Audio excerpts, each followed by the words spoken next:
Andhra Pradesh deputy CM Janasena party అధినేత Pawan Kalyan party ఆవిర్భావ సభలో చేసిన వ్యాఖ్యలు తెలుగు రాష్ట్రాల్లో హాట్ టాపిక్ గా మారుతున్నాయి. ప్రస్తుతం ఏపీలో చురుగ్గా కార్యకలాపాలు సాగిస్తున్న జనసేన పార్టీ తెలంగాణలో అంత యాక్టివ్ గా కనిపించడం లేదు. అయితే కాకినాడ జిల్లా చిత్రాలలో జయకేతనం పేరుతో నిర్వహించిన 12వ ఆవిర్భావ సభలో ప్రసంగించిన పవన్ కళ్యాణ్ తన స్పీచ్ మొదట్లోనే తెలంగాణ గురించి ఎక్కువగా మాట్లాడటం ఇప్పుడు హైలైట్ గా మారాయి.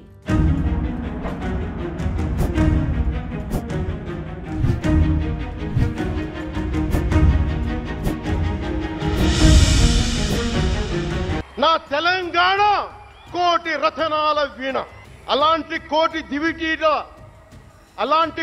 దివిటీల క్రాంతి జ్యోతి తెలంగాణకు ఆ రోజున కరెంట్ షాక్ తగిలి చనిపోబోయిన నాకు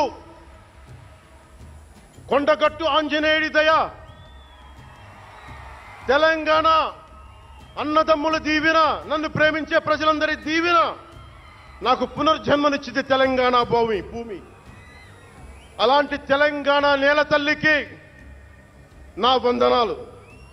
AP deputy CM Pawan Kalyan చేసిన వ్యాఖ్యలు రెండు తెలుగు రాష్ట్రాల్లో దుమారం రేపుతున్నాయి.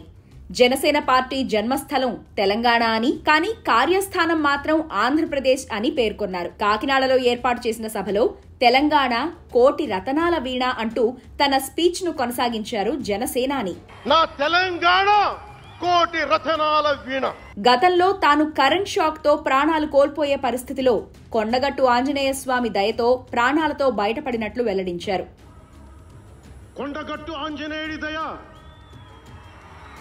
తెలంగాణ అన్నదమ్ముల దీవెన, నన్ను ప్రేమించే ప్రజలందరి దీవెన నాకు పునర్జన్మనిచ్చింది తెలంగాణ భూమి. అంతేకాకుండా గద్దర్ గురించి తనకు ఉన్న అభిమానాన్ని వెల్లడించారు. బండెన్క బండి గట్టి 16 బండ్లు గట్టి, ఏ బండిలో పోతావు కొడక నైజాం సర్కల్ రోడా అని కాలికి గజ్జగట్టి, చేత కర్రబట్టి కాలికి గజ్జ కట్టి ఆటనే పాటనే ఆయుధంగా మలిచిన వాడు నేను కనిపిస్తే ఎలా ఉన్నావురా తమ్మి అని ఆప్యాయంగా పలకించే మన మధ్య లేని అన్న నా గద్దరన్న. అయితే పవన్ కళ్యాణ్ చేసిన వ్యాఖ్యలు ఇప్పుడు ఆంధ్రప్రదేశ్ తో పాటు తెలంగాణలోనూ చర్చకు దారితీస్తున్నాయి. ప్రస్తుతం ఏపీలో అధికార కూటమిలో ఉన్న జనసేన పార్టీని తెలంగాణలో కూడా క్రియాశీలకంగా మార్చేందుకు సిద్ధమవుతున్నట్లు విశ్లేషణలు వస్తున్నాయి. తెలంగాణలో కూడా జనసేన పార్టీని విస్తరించే దిశగా జనసేనాని దృష్టి పెట్టనున్నట్లు ఈ వ్యాఖ్యల ద్వారా అర్థమవుతోంది.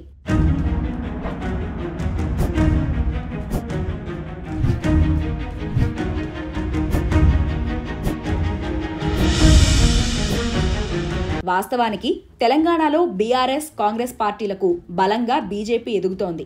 క్రమంగా ఓటింగ్ శాతం పెంచుకుంటోంది. ఈ క్రమంలో బీజేపీకి ఇతర పార్టీల సహకారం తోడైతే అధికారంలో రావచ్చనేది అంచనా.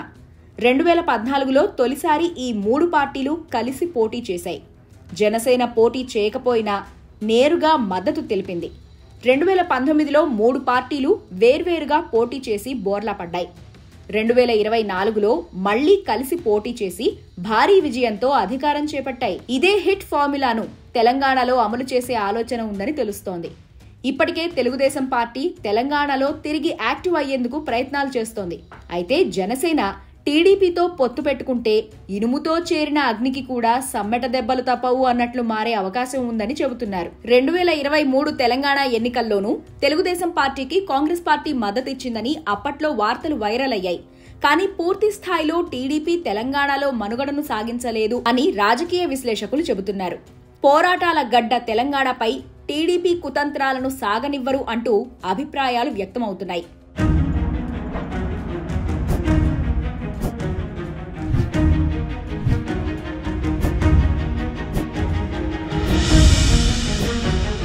పవన్ కళ్యాణ్ సినిమాల ద్వారా విపరీతమైన ఫ్యాన్ ఫాలోయింగ్ ను సంపాదించుకున్నారు. అదే అభిమానులతో తెలంగాణలో రాజకీయంగా ఎదిగేందుకు ప్రణాళికలను సిద్ధం చేసుకున్నారంట. అదే సమయంలో రేవంత్ రెడ్డితో పొలిటికల్ రిలేషన్షిప్ ను మెయింటైన్ చేస్తున్నారు అనేది మరో టాపిక్ రన్ అవుతోంది. అదేగాక ఏపీ హిట్ ఫార్ములాను తెలంగాణలో అమలు చేసే ప్రయత్నంలో భాగంగానే పవన్ కళ్యాణ్ ఏపీలో జరిగిన పార్టీ ఆవిర్భావ సభలో తెలంగాణ అంశాన్ని ప్రస్తావించారని సమాచారం. బీజేపీ అధిష్టానం ఇచ్చిన సంకేతాలతోనే పవన్ ఇలా మాట్లాడారనే విశ్లేషణ కూడా వినిపిస్తోంది. మరి ఏపీ హిట్ ఫార్ములా తెలంగాణలో వర్కౌట్ అవుతుందో లేదో చూడాలి. అన్నీ కుదిరితే తెలంగాణ జనసేన పార్టీ వర్గాల ద్వారా వచ్చే సూచనలతో మరికొన్ని రోజుల్లో జరగనున్న తెలంగాణ స్థానిక సంస్థల ఎన్నికల్లో పోటీ చేసే అవకాశాలు ఉన్నాయనే వాదనలు కూడా వినిపిస్తున్నాయి.